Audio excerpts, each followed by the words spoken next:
सर्वप्रथम मैं रमेशरा की भूमि को प्रणाम करता हूँ और तथागत बुद्ध से एवं संतों गुरुओं से प्रेरणा लेकर हमारे समाज के माध्यम मुखिया कमेटी के पदाधिकारी, समाज की माता बहनें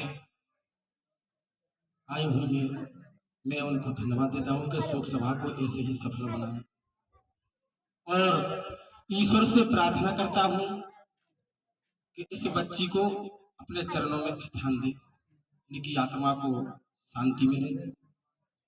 हमारे वक्ताओं ने सारी चीजें बता दी, बहुत सी ऐसी चीजें बता दी जो जीवन में वो आती हैं। मैं एक बात कहना चाहता हूं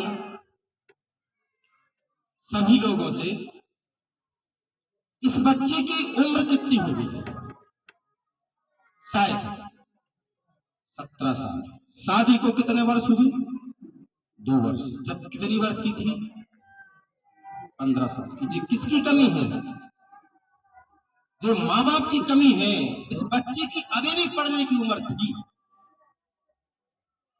अगर इस बच्चियों को अपन चाहते हैं कि हमारी बच्ची है, तो बताइए बच्ची को 15 साल में आपने पहला किया आपने उसकी विदाई घर से, और जब उसको शिक्षा का ज्ञान नहीं था, पढ़ी लिखी नहीं थी, वो क्या करती? उसके ऊपर बोझ था। मैं दिन में आया था, खाना खाने के लिए बैठा तो किसी ने बताया कि इस बच्चा की शादी हुई।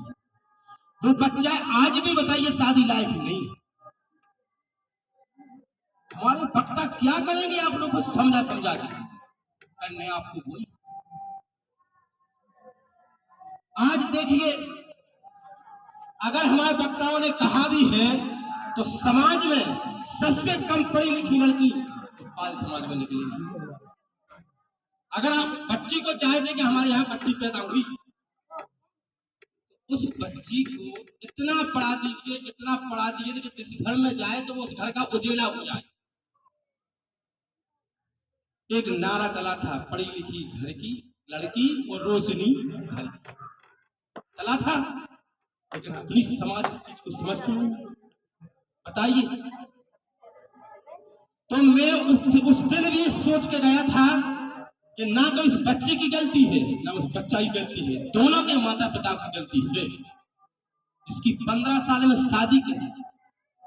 अब क्या जाने मानसिक। हाँ, एक चीज जो है, जो अशिक्षित होता है, पढ़ा लिखा नहीं होता, चाहे बच्ची हो या बच्चा, उसका दिमाग नहीं चलता। और जब दिमाग नहीं चलेगा तो ये घटनाएं जरूर होगी।